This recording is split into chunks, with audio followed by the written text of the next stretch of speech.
Então, meus amores, dando continuidade, na nossa aula de hoje nós vamos estar trabalhando as capitanias hereditárias, os governos gerais, as invasões francesas e holandesas e as entradas e as bandeiras na nossa revisão da disciplina de História, certo? Então, o que nós vimos em capitania hereditária? Nós vimos que o rei de Portugal ele recebeu um relato de Martim Afonso de Souza dizendo que aquelas expedições exploradoras, dentre tantas outras que eles tinham mandado fazer no Brasil, não obtiveram sucesso. Então, com isso, eles tiveram a ideia de pôr em prática as capitanias hereditárias. E o que seriam essas capitanias hereditárias? Eram pequenos lotes de terra que eram demarcados e eram entregados para os seus donatários, para que estes pudessem cuidar e administrar aquele pedaço de terra, certo? O donatário era a pessoa que cuidava, certo? E ele também tinha direitos, né? E deveres, certo? Tipo, os direitos, cobrar impostos, exercer a justiça estabelecida pelo rei, receber parte dos tributos, os impostos, né? Doar terras para quem quisesse cultivá-las, escravizar indígenas, instalar engenhos de açúcar. E tinha como deveres explorar e defender as capitanias, colonizá-las, né? Pagar impostos a Portugal e fazê-la a progredir, certo? Então, isso aí eram os objetivos das capitanias. Porém, essas capitanias elas não tiveram tanto sucesso como esperado, certo?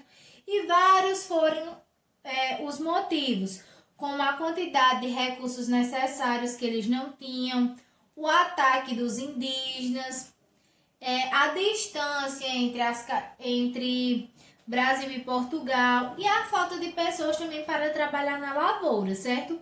Mas que apesar disso, duas capitanias obtiveram sucesso, que foi a capitania de São Vicente, certo? Que tinham como seu donatário Martim Afonso de Souza e também a capitania aí de...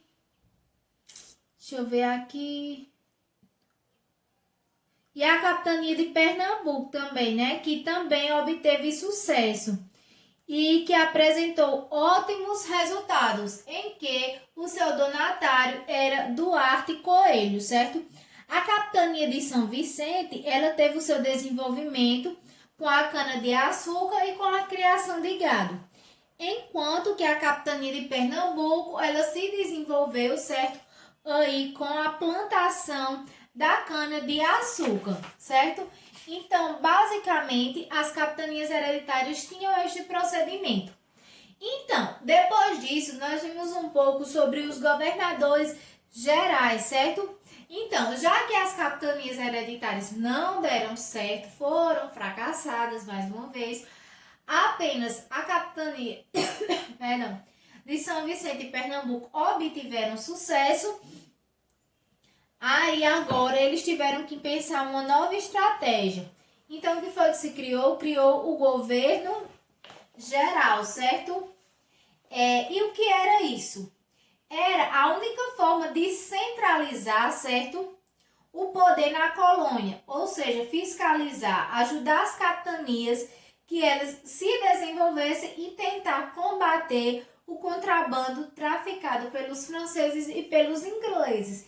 Então, o que estava fazendo também um pouco do fracasso das capitanias era a falta da fiscalização, porque os ingleses e os franceses acabavam atrapalhando neste processo. Então, aí, eles começaram a instalar, certo, os governos gerais. A sede desse governo geral foi instalada na Baía de Todos os Santos. E o primeiro governador geral foi Tomé de Souza, que ele chegou em 1549 e fundou a cidade de Salvador, que foi a primeira capital do Brasil. Com ele também vieram soldados, famílias, colonos, jesuítas, chefiados pelo padre Manuel da Nóbrega. E tinham como é que eu posso chamar? Alguns alguns cargos como ouvidor-mor, né? Que era quem cuidava da ordem da justiça, tinha o provedor-mor, que cuidava do dinheiro, e um capitão-mor, que era encarregado de organizar a defesa do litoral, certo? E esse Tomé de Souza, ele ficou como governador-geral, né? E ele iniciou a catequese indígena, ele começou a catequizar os índios, né? Com o primeiro bispo do Brasil, que foi D. Pedro Fernandes Sardinha, né? Que também foi responsável por incentivar as entradas, certo? E o que eram essas entradas? Eram expedições que procuravam captar índios e buscar minérios para o interior do Brasil. Então, essas entradas tinham esses objetivos de captar índios e de também procurar os minérios. Aí, foi isso aí. Aí, mais adiante, nós vamos ver que tivemos também um segundo governo, que foi quem? Foi Duarte da Costa, certo?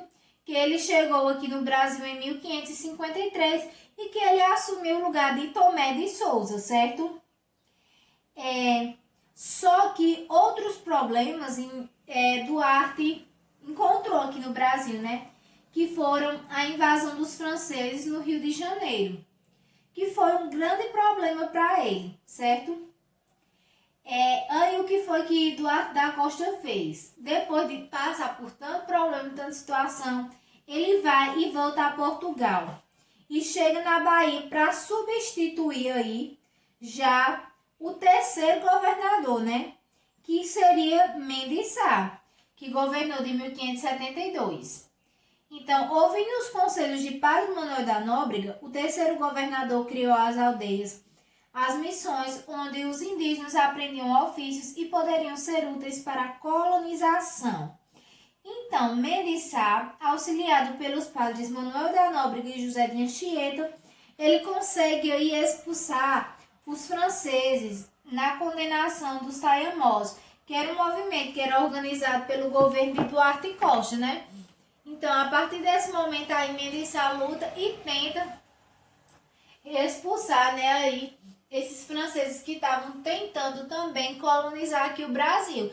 Então, tenham em mente que durante este momento, toda essa trajetória histórica, Portugal estava tentando o tempo todo ter controle do Brasil, colônia como um todo, porque outros países também estavam tentando tomar posse do Brasil, né? Então,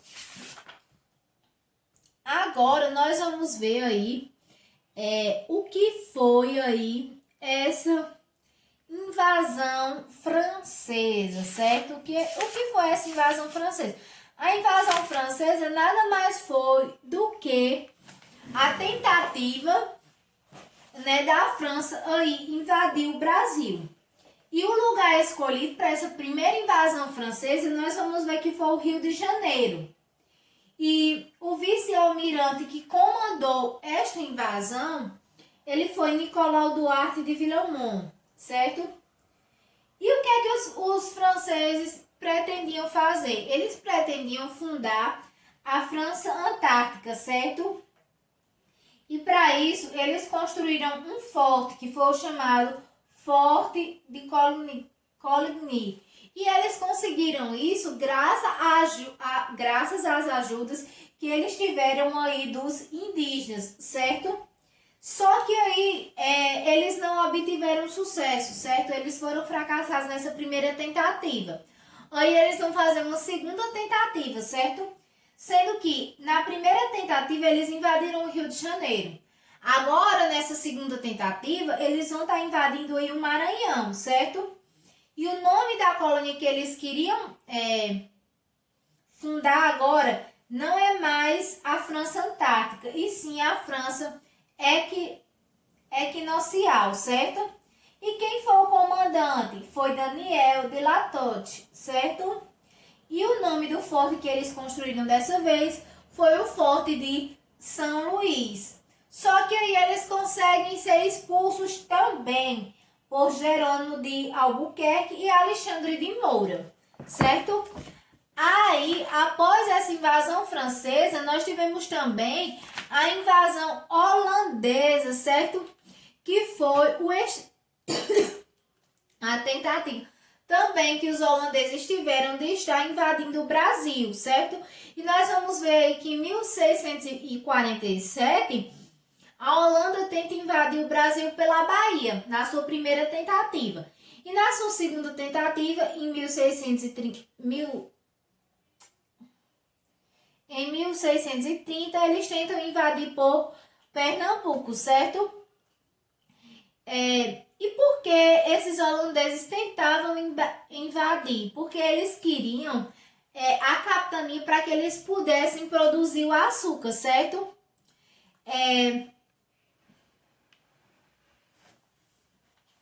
Aí também nesse auge acontece o que nós chamamos de insurreição pernambucana, que foi a luta dos pernambucanos contra os holandeses, certo? O forte que eles construíram foi do Arraiá aí de Bom Jesus, foi o Matias de Albuquerque, né? Eles também construíram palácios, pontes, canais, embelezando o Recife. Isso daí quem designou foi o conde Maurício de Nassau, né? Que foi ele que conseguiu, né?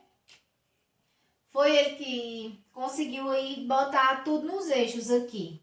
E qual era o nome, certo? Completo do enviado pela Holanda para governar Pernambuco. Foi João Maurício de Nassau, certo? Ele foi o enviado da Holanda para que ele pudesse aí governar aí o Pernambuco, certo? E quem foi que organizou a resistência aos invasores da Bahia? Nós vamos ver aí durante toda a nossa trajetória que foi o bispo Dom Marcos Teixeira, certo?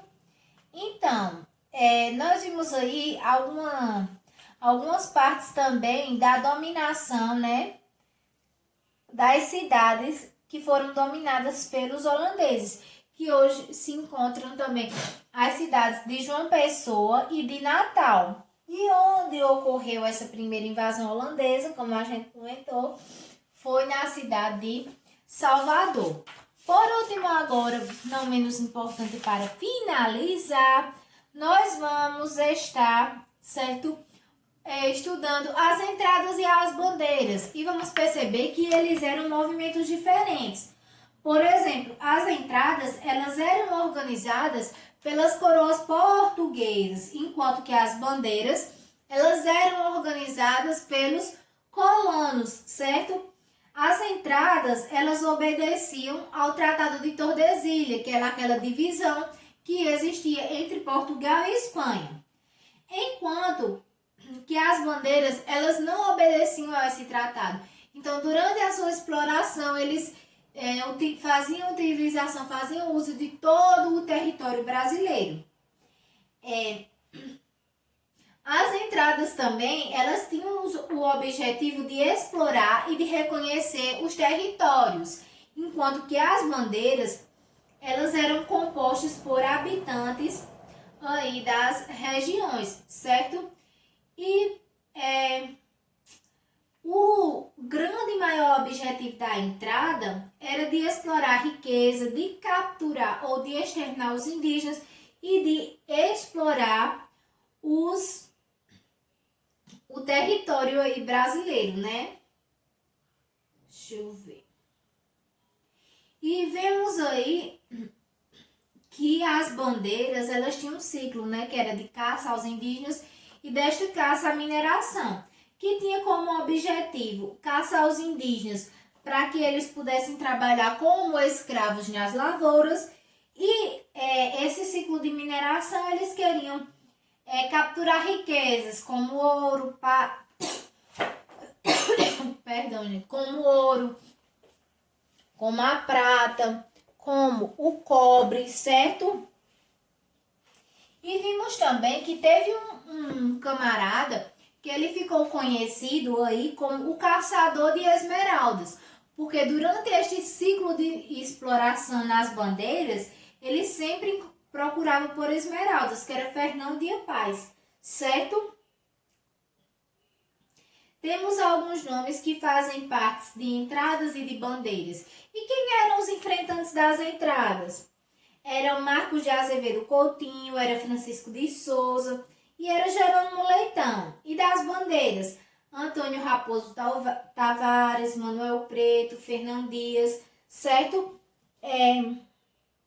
Tivemos alguns estados que eles obtiveram resultados nessa exploração da mineração, como é o caso dos estados de Goiás, Mato Grosso e Minas Gerais, certo? Estudamos um pouco também sobre as monções, né? Que foram as bandeiras paulistas que se deslocavam pelos rios, a fim de abastecer de alimentos, instrumentos de trabalho, pólvora e armas, os que se dedicavam à procura de minerais. Então, essas monções eram uma espécie de apoio para aqueles que estavam aí enfrentando as bandeiras. Acredito que, assim, por cima, deu para te dar uma pincelada bem rápida, até porque eu já aprofundei bastante esse conteúdo por nós estudados. Então, agora, vocês vão resolver aí a atividade de revisão, que eu vou estar disponibilizando agora para vocês, certo? Na primeira questão, vocês vão apenas completar.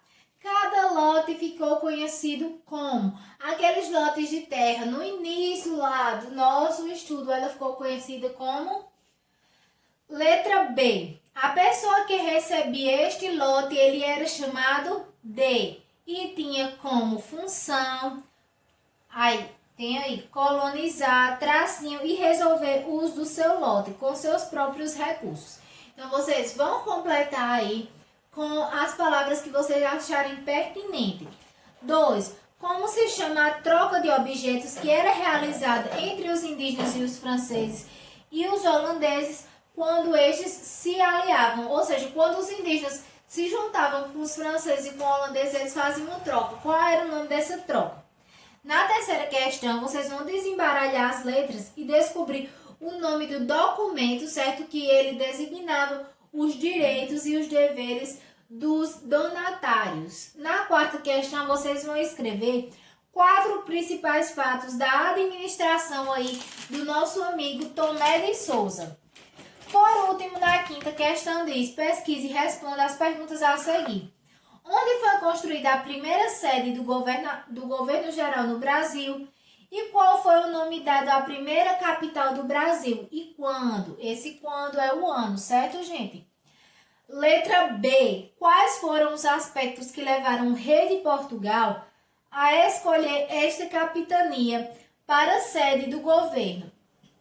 Você também escolheria esta para instalar a sede de um governo? Explique. Então, aí é mais uma questão de opinião sua aí no final da pergunta. Sexta questão. Escreva os cargos que compunham o governo geral com o governador e suas principais funções. Então, você vai delimitar os cargos e vai dizer quais eram as funções atribuídas a eles.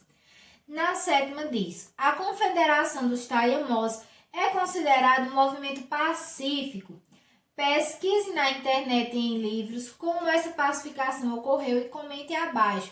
Vocês vão fazer essa pesquisa e vão comentar. Por último, na oitava questão diz, os indígenas se uniram para combater os portugueses contra a exploração e a escravização das tribos, de quem eles tinham apoio nos dias atuais. Justifique aí a sua resposta. Então, é bem simples a nossa atividade, a nossa provinha está bem light. E estudem para que nós possamos obter bons resultados. Beijos e até amanhã, meus amores.